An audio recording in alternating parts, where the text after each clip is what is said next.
How are you? Welcome to Critical Moves of Telesur. Today we're going to review the numbers and see the context, among other of the sides that we have to analyze during the COVID-19. What is the situation in the penitentiaries? Is there any direct relations between all of the riots in many countries and the presence of the pandemic? What are the measures that the governments have taken to protect these people? Let's begin.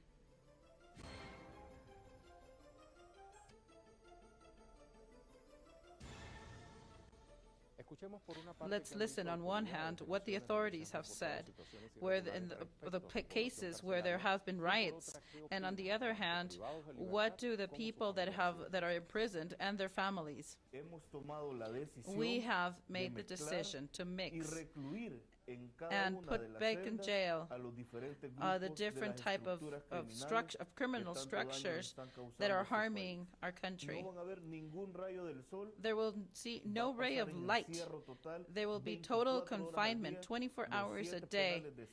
All of the 7 prisons and all of the high security prisons, we will not allow that they keep on making any type of manuscripts or sending messages. It's totally undefined in time. No cell, not even one cell, will be able to see outside. They will be closed. They will be sealed. Totally sealed. They won't have access to outside. They won't be able to see through the corridors from one cell to another. We don't have to ask this to any judge to validate this action. This is within our jurisdiction. Today, there is not a single infected among the prisoners or any guards of the prisons. This is an emergency that it's only on paper because there are no resources to combat this emergency. Allegedly, the national government doesn't really care about what happens within the jails, neither with the people who work there nor with the people who are imprisoned. Since the lack of resources that we have, it's because we have got money from the guards themselves. Well, the prosecutor has said that the human rights is what prevails, but this is not being applied. So up until now, there is no decree or effective measure to go after these people. So what we have is that the prosecutor general is just filling them up. We are already condemned by a judge, but now we are condemned to a pandemic called COVID-19. We ask that non-governmental organization and the human rights organizations to interfere on our behalf. A disproportionate number are suffering awful numbers like diabetes and overweight. In Brazil, they're all filled with the double or the triple of the capacity. Some people even sleep on the floor. One person with a cough can infect everybody else. There are many prisoners who are dead inside, or many are wounded, and they're all going to die because nobody's paying attention to them. They don't have access to water. Please help us. There are like 30 people that are injured with bullets. Please let them out. Due to the coronavirus, the uncertainty of the people inside, and there might be even some riots. The Palestinian prisoners have an awful life, and after this pandemic that appeared, the damage is even worse. The prisoners are totally depend on the president to pressure on the Israeli side. As you can see, we've seen a review of several countries, the majority of Latin America, and also the Palestinian case, but also after the arrival of Donald Trump to the presidency, there have been more detention sites for migrants. Let's see what these type of prisons are. after United States became the epicenter of the pandemic with over 1 million cases confirmed and 59,000 people dead, the University of Johns Hopkins alerted that the number of people infected within the detention places for migrants, with 53 people infected. According to official numbers of the ICE, in 28 installations there have been COVID pandemic, and 35,000 confined migrants are in these places, and due to the awful sanitary conditions, have a higher risk of being infected. The most vulnerable are the people with HIV, diabetes, and people who are pregnant. According to a lawyer, the conditions of these detention centers are getting worse ever since the pandemic arrived. He also explained that according to what the prisoners say, the food has diminished, and there is no more, there are no masks, disinfectant soap, and those who have any type of illness don't have no treatment. President Donald Trump, who wants to be re-elected, has decided to maintain a hard hand on migration. This millionaire say that they should be confined, regardless of all of the petitions to give them a liberty or to give them alternative custody measures, so the COVID-19 won't spread in this population. The panic that has lived inside these prisons of ICE have caused many riots, just like the one on April 7th in Chrome, Miami, where they confronted many guards and security members. Let's see a map of the situation of the people in prisons in our continent. Let's see. COVID-19, riots in the prisons in the time of COVID. This crisis that has been unleashed by COVID-19 has requested more resources. However, many governments have neoliberal status, and they're not willing to do so. So in Latin America, we have 1.6 million people that are confined. And let's not forget that they have awful conditions. In the United States, the population is 2.1 million people who are people that don't have liberty. The University of London has spoken about all of these people that are living in awful conditions, both in Latin America as well as in the United States. In some cases, many times these prisons are overloaded with 100%. Ever since the pandemic, there have been many riots. In the one of the Cook County of Chicago, over 450 infected are in the prisons. The one in Little Village in Chicago, 365 people and 75 employees are also positive. The one of Oakdale of Louisiana, over 60 people have died. And in the Correctional Center of North Lake, Michigan, prisoners have denounced the situation, while already 5 are on hunger strike. The one in La Cárcel Modelo of Bogotá, 23 people and 83 were injured as a riot, and because they have no water. The Cárcel de Buen Pastor in Bogotá, the prisoners have protested because there's no security measures. Instituto Nacional Penitenciario y Carcelario of Cúcuta say that the guards have shot those who protested against the new measures announced by President Duque. In Brazil, we have Carandiru in Sao Paulo, where on March 16, at least 400 inmates fled from this place because they were protesting against the new measures. In Peru, in Castro and Lima, the inmates began a riot on April 17 after 3 interns have died because of COVID-19. In this protest, there were 9 people dead and 65 injured. In Bolivia, in the San Pedro prison in Oruro, the inmates got together and made a riot to demand better situations of hygiene and health. One died because of COVID-19. In Chile, in Santiago, Cárcel de Puente Alto, there were riots just last week that demanding better health conditions. Three policemen had been taken as hostages for a couple of minutes. To this, let me add more information, the one that the French press speaks of. An inmate dies of COVID-19 in Honduras. This was in the northwest of Honduras that has like around 300 inmates. This was informed by the authorities. Francis Contreras says that this number is 66 among 738 cases of COVID-19, and this was a man of 52 years old of the prison of Santa Barbara. The spokesperson of the prison system said that the inmate died on April 20th in El Pozo prison, but he was diagnosed COVID-19 on Monday in a post-mortem exam.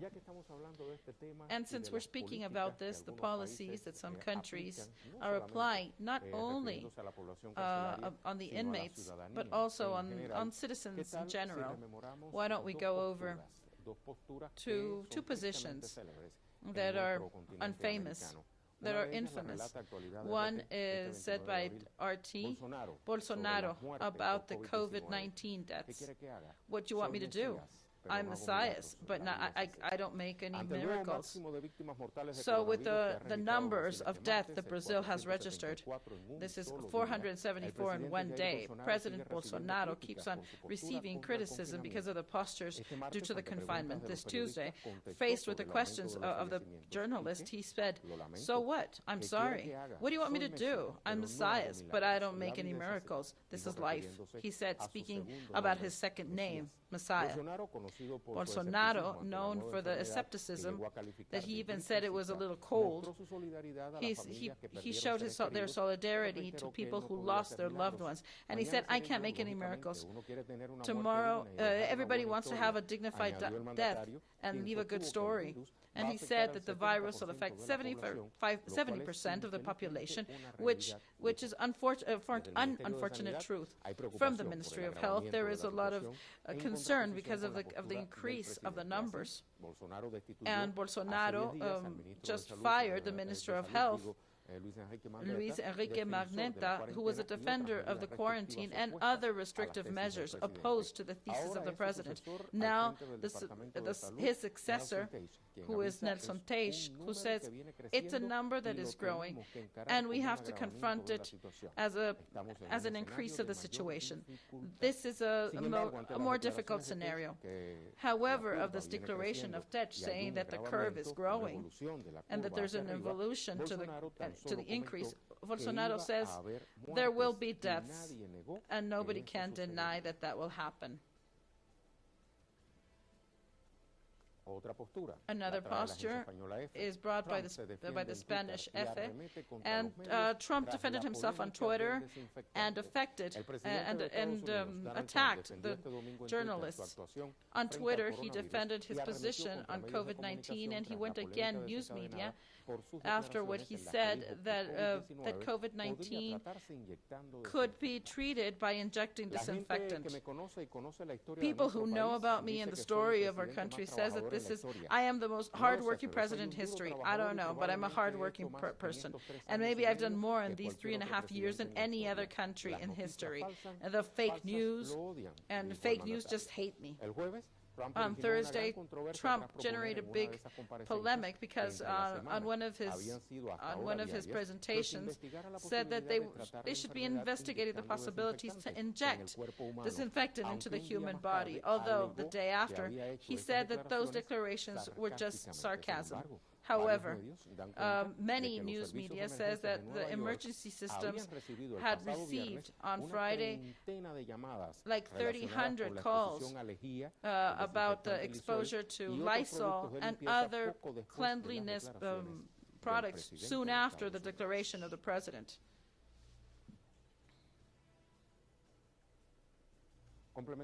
Let's complete this information with our correspondent in Colombia, Mr. Hernán Tovar.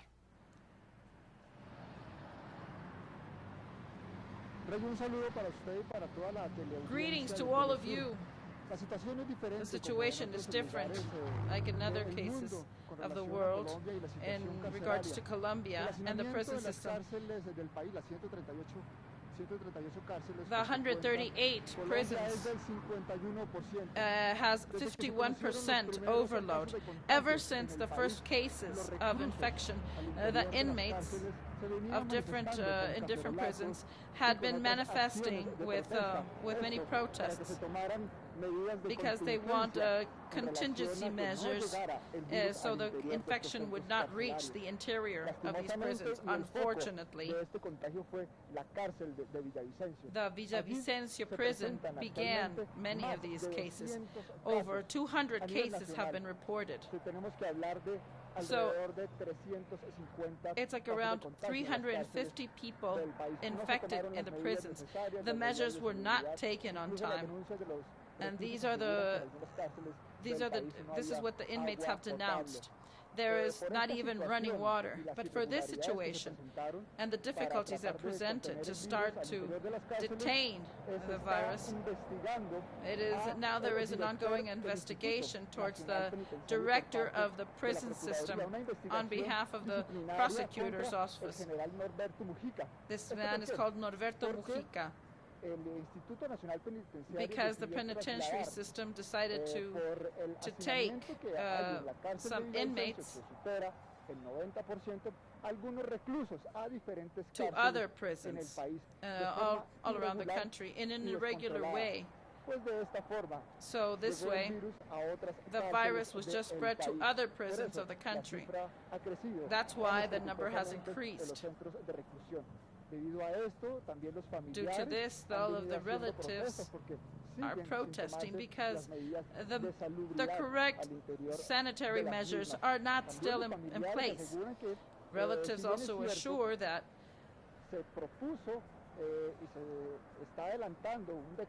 there is a decree is being developed, so some prisons can go to have in-house confinement, but this is not going on.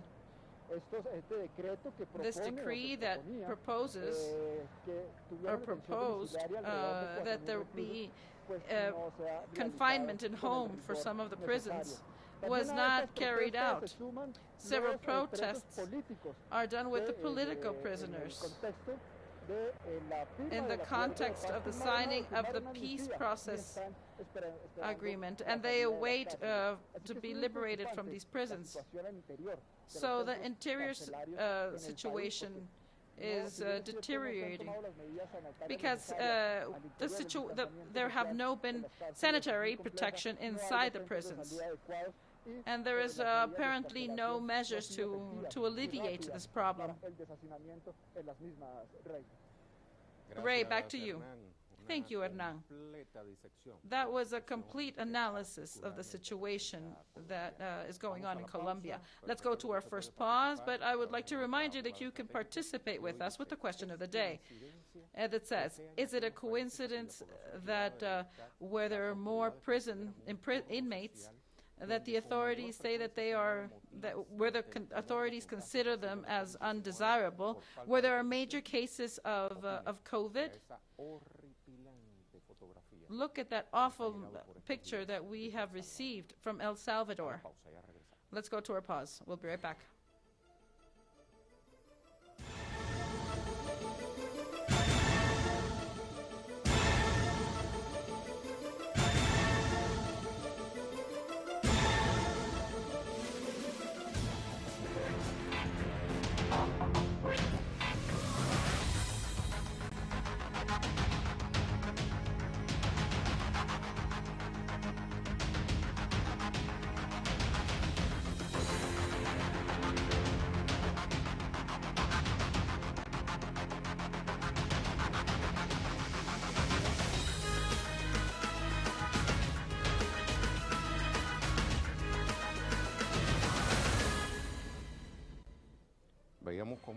We saw how those images were horrific.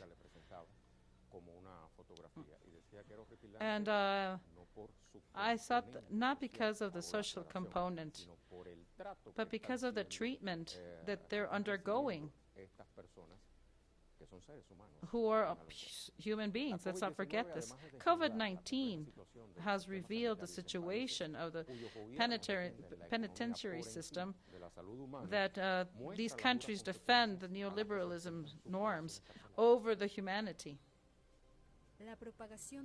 The expansion of the coronavirus provoked that many countries would impose as restrictive measures the social isolation.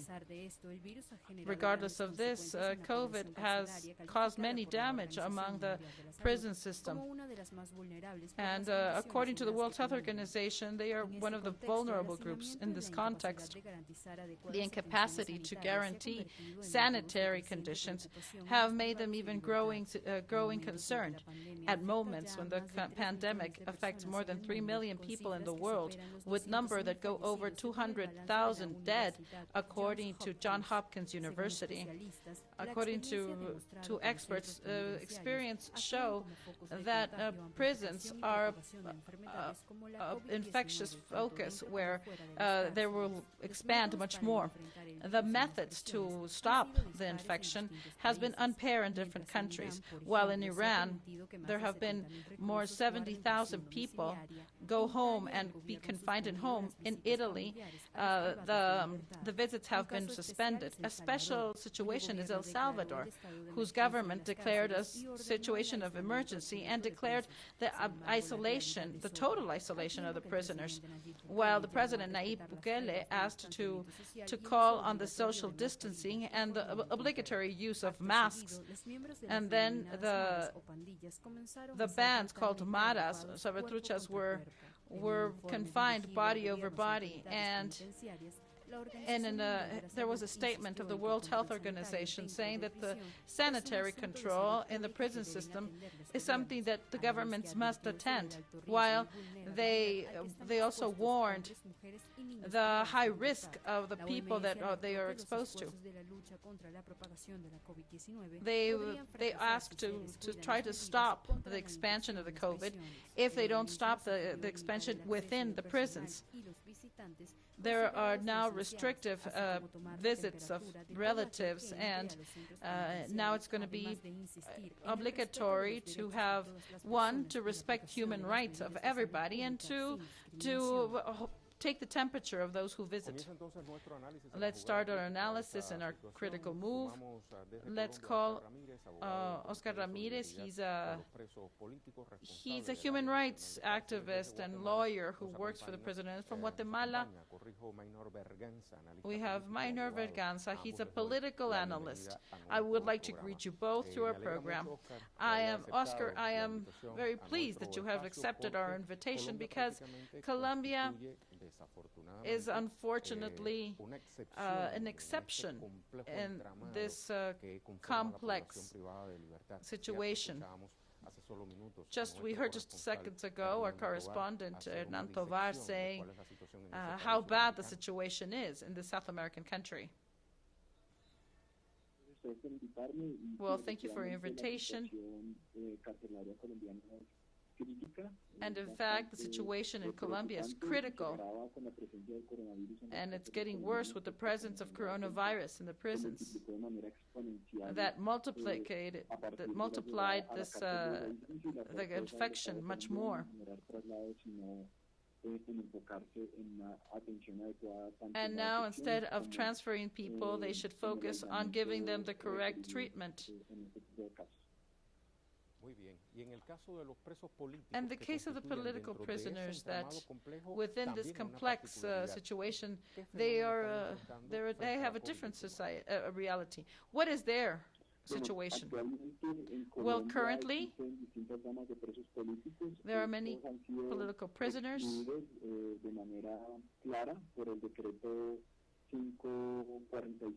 And according to the Decree 546,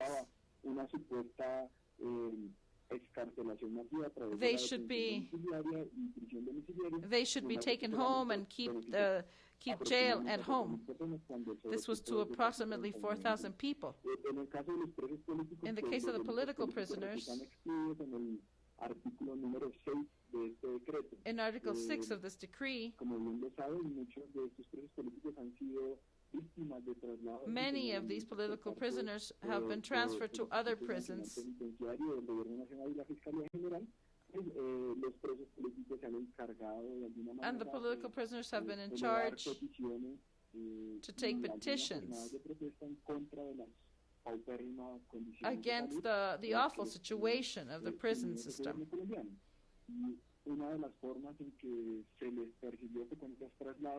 One of the way where they were transferred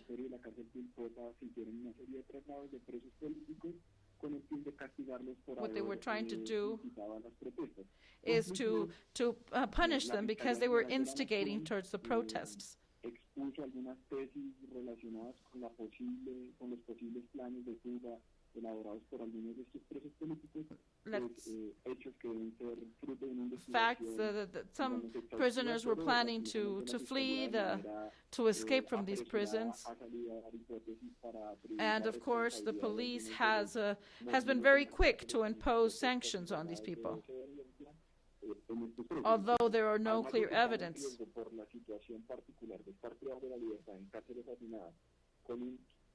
Let's not forget that this is a time bomb. One, these prisons are overpopulated.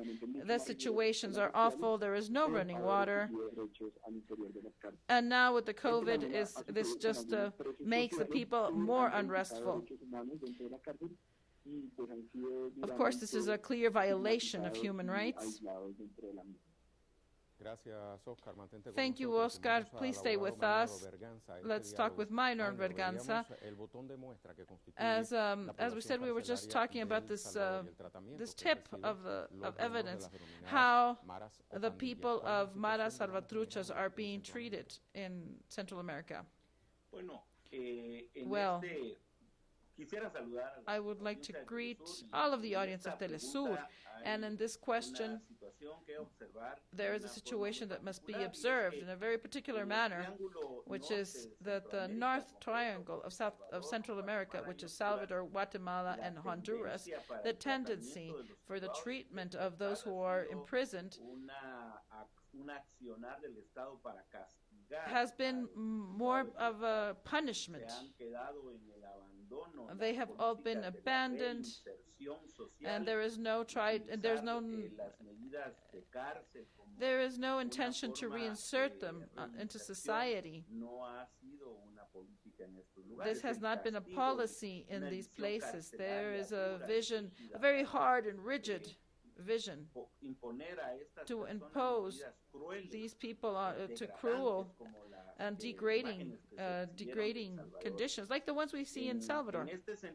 In this sense, it's very important to see today's news in the sense that an inmate in one of the high-security prisons in Honduras has died, and the diagnosis 2 days later, after his death, he was tested positive for COVID. This means that the pandemic has totally impacted the prisons, and not only the inmates, which are the ones who are most going to have the impact of this infection, but also make these places of a place where people can be infected, all of the relatives that go. Of course, drastic measures like the one that has been taken in El Salvador, far from solving the problem, it's just going to make it much worse. I would like to give you a number. And for you, Ray, our prisons in the north of Central America are overflowed over 300%, almost 400%. So this is a desperate cry that the Inter-American Human Rights Commission is making to ask the governments to make urgent measures to make life conditions better. The truth is that we can expect that these measures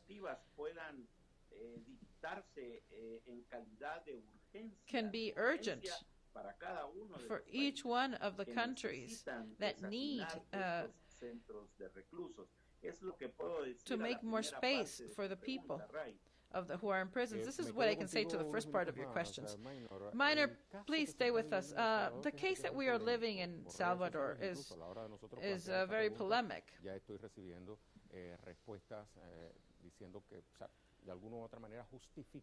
Because what we can think is that maybe we can justify the attitude of the Salvador government towards the measures against the Mara Salvatrucha, because they say that the violence is terrible in Salvador, and that this has to be overcome one way or the other. But as a lawyer, I would like to ask you, don't you think that this posture, this type of actions are something like the same of what happened in the extermination camps years ago? Well, yes, in fact, this is a genocide action. Absolutely, because it's to say that this portion of the population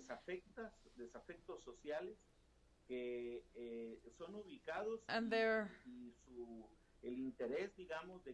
interest of who are participating on the internet is one of vengeance, because maybe they have been affected by crimes alleged to these groups. However, the measure of exterminating by killing them is a total genocide. This would be lack of humanity, because the measures of reinsertion and rescue to these population that don't appear just because of the will of the people, but because the economic and social structure of these countries is totally broke. So these groups of organized delinquency, organized crime, has taken advantage of the hard situation of wide numbers of people in the society to develop the maras. And now, when they have them practically stored, I use this word because in these prisons, it's easier to disappear them instead of taking up the obligation to rescue them, to rehabilitate them, and give them the opportunity of a new life.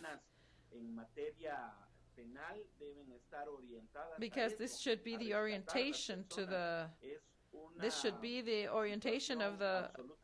of all of the punishments. And however, what we see is inhumane treatment against these people. And of course, this can have a boomerang effect, because the fact that these people that are infected, the inmates that are infected, can be a boomerang that goes back to their faces, because this is a place where many more can be infected. You're totally right. COVID has no frontiers, not even the prison. Thank you, Minor. To close up this segment, and based on what Minor Verganza has said, I would like to ask you, do you think that the situation of COVID-19 is maybe an opportunity for politicians won't apply the policies based on human rights that those inmates deserve to receive? Well, from many years ago, in Latin America, there were massive incarceration. This is a measure that is based on a populist measure. And the way of handling punishment in Latin America is not rational. And it shows how what they're looking after is just punishing people. And this is imposed by North America.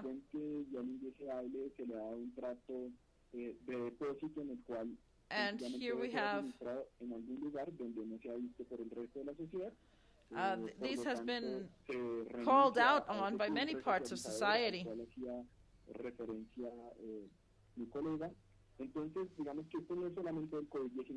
So this is not just COVID-19. COVID-19 has only made things worse.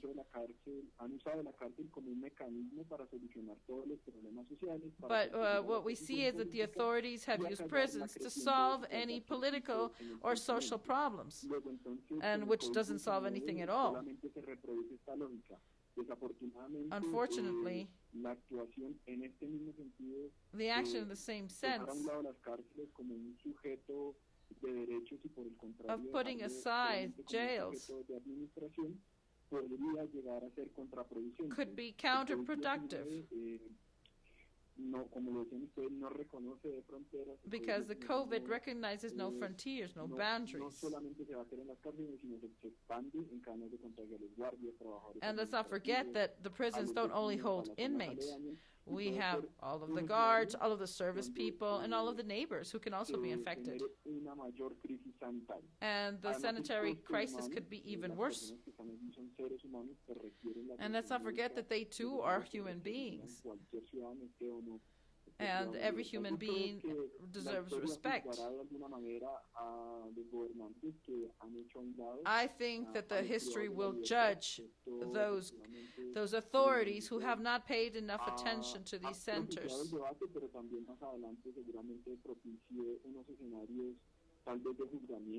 And maybe in the future they will be effectively judged.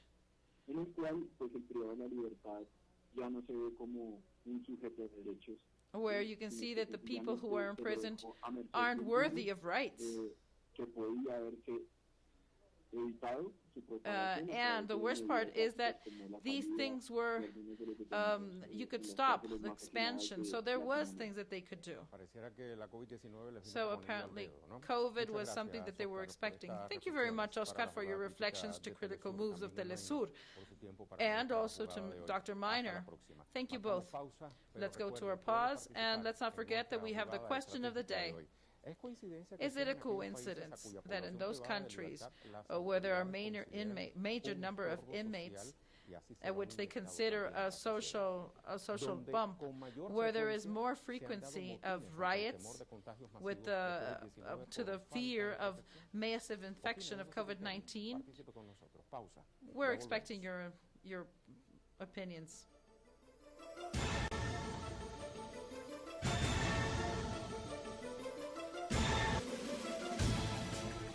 The overpopulation of the prisons and the lack of hygiene and the very precarious sanitation system in the prisons make the situation even more difficult. So this is the context.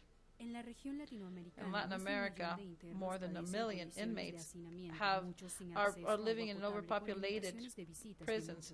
There's limitation to visits and to sanitary situation. Over 1,400 inmates and guards have been infected with COVID-19. This has caused more riots because of the lack of medicines and food. Those inmates demand sanitary conditions, fearing the infection of COVID-19. For some time, human rights organizations have warned on the awful consequences that the COVID-19 might have on the inmates. In the specific case of Colombia, where the 51% are living in overpopulated prisons, the Ministry of Justice and the prison system has declared the emergency, where there is 320 infected and 3 deaths. The National Institution of Human Rights of Chile said that the measures imposed by the authorities in Puente Alto are insufficient to confront the pandemic. This center is one of the most cases has registered, over 300 infected in the United States, the epicenter of the COVID. There are almost 3,000 people that are positive to COVID-19. The inmates have also called on to call attention on the risk that this COVID has in their situation due to the condition in which they live. The High Commissioner for Human Rights, Michelle Bachelet, has called on the governments to take measures to protect the security and health of these people. Countries like Argentina and Brazil have decreased the number of visits, and there is also sanitary filter that controls the within and without the prisons a better condition. Let's continue with the analysis. Right now we have from Mexico the Observer of Human Rights. Thank you, Daniela, for being with us. I would like to reflect on a group of people that is imprisoned because of migrating with no papers. And I would like to talk to you about this because of your geographical location. Johns Hopkins University has alerted that the number of COVID positive patients have increased up until April 21st. According to the ICE office, 28 prisons have now COVID-19. This means that we must add the pandemic to the long tragedy that these people are living. In fact, I would like to thank you once again for this space, and I think it's true. What you're saying is totally real. But of course, it's important to say that we must reflect on saying that in general, the penitentiary system of the United States is spreading the coronavirus. And of course, this translates in the current situation that the migrants are living, where the government of the U.S., led by Donald Trump, really doesn't care about the number of infections and the life of these people. Above all, talking about Mexicans, and not only them, but brothers and sisters of Central America who are now living and suffering this situation where it's obvious that they are not bearing into mind any sanitary control or health control, because the current situation that are being confronting in these prisons that are also made for migrants, and in this sense something that is totally going against human rights. And the government of the United States, although they know that many people are already infected by COVID-19, they really don't care, and they keep on sending them back to their countries of origin. In this case, at least last week, we were informed that they sent a truck with over 70 people from Guatemala, all of them already infected of COVID-19. And what we see is that these are very hard situations that attempt against the life of human beings. So what we could conclude is that the expulsion of U.S. territory, and on the other hand, those who are still inmates in centers where they risk their lives, the policy is also led by President Trump. So yes, this is a total violation against human rights policies, against the inmates and their relatives. Along with this, we have very important numbers that say that this massive incarceration of the United States, we see that this situation has They have a population of 25% of the inmates of all around the world. So this is the highest rate of the world of people incarcerated. So therefore, this model is the one that they have been implementing throughout the world.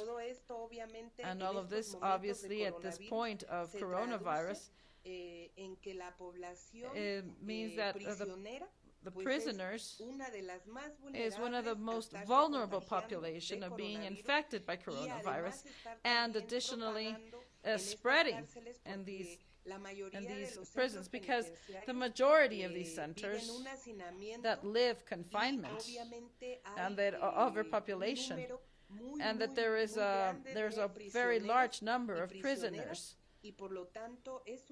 and therefore it's a very high risk where there is a lot of spreading of COVID.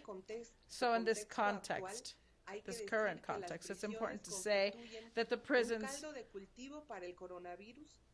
are a place where there can be more spread and that can affect human lives. So in this sense, we see with a lot of concern from the Observatory of Human Rights of the Peoples, we have also written some international letters to request that the prisoners be liberated, those who are senior citizens or people who have committed misdemeanors. But the most important thing that we are asking is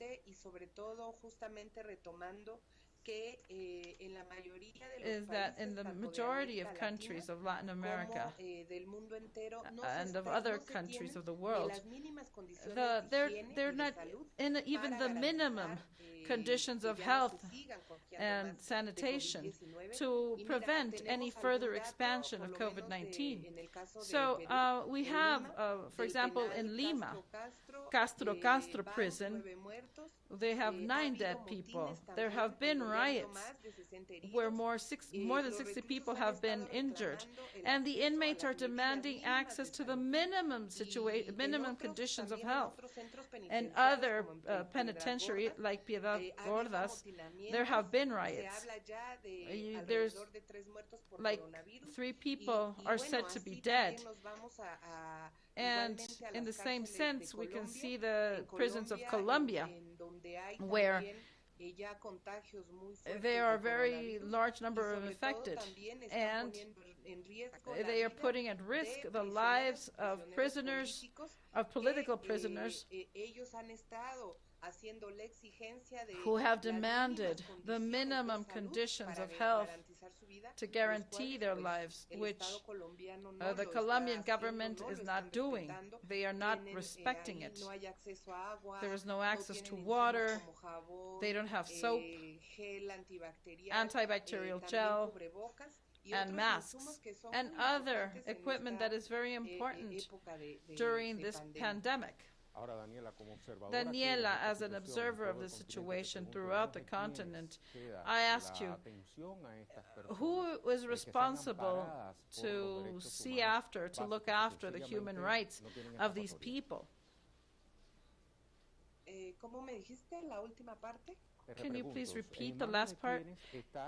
Who is responsible of going through with the human rights of these people, of these inmates that are in jail? Or is there no way out with this pandemic? Well, we are very concerned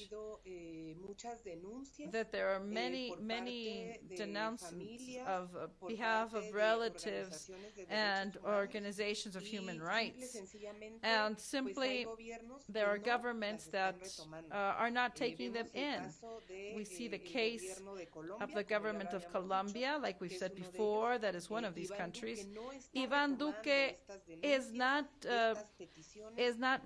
seeing to these petitions. Other countries, like the one in Brazil, has the same reality. These are governments that are highly repressive, and they violate human rights of the people. And same reality we see in Peru.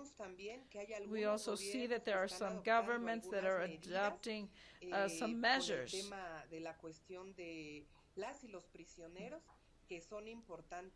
that are important. However, as you say, we do see that this will have grave consequences, where unfortunately it is not taken into account the respect to these human lives. And we do consider that many prisoners are going to lose their lives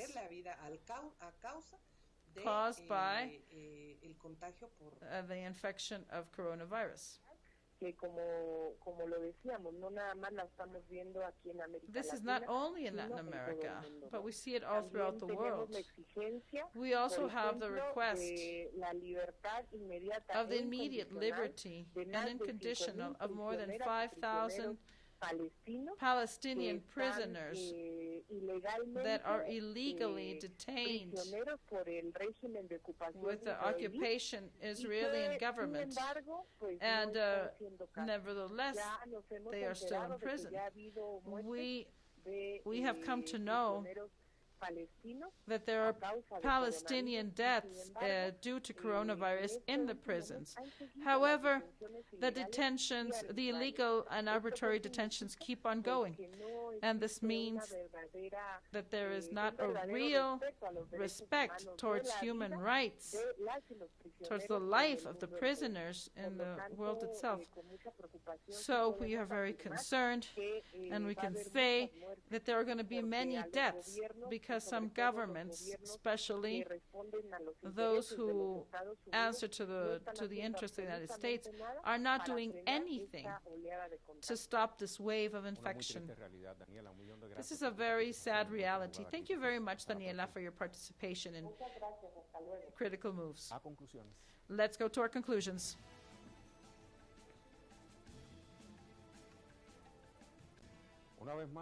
Once more, the pandemic of COVID-19 is revealing many of the lacks on behalf of the governments that put the capital over the human being. For example, the access to sanitary systems. Those people who are in prisons do not escape this reality. Where is the solution to this? We ask ourselves. But why don't they do it correctly? And of course, what we can think is that the government has a very low concept of the people who are in the prisons. They don't want to look at them. They don't want to help them. This is all for today. Thank you very much.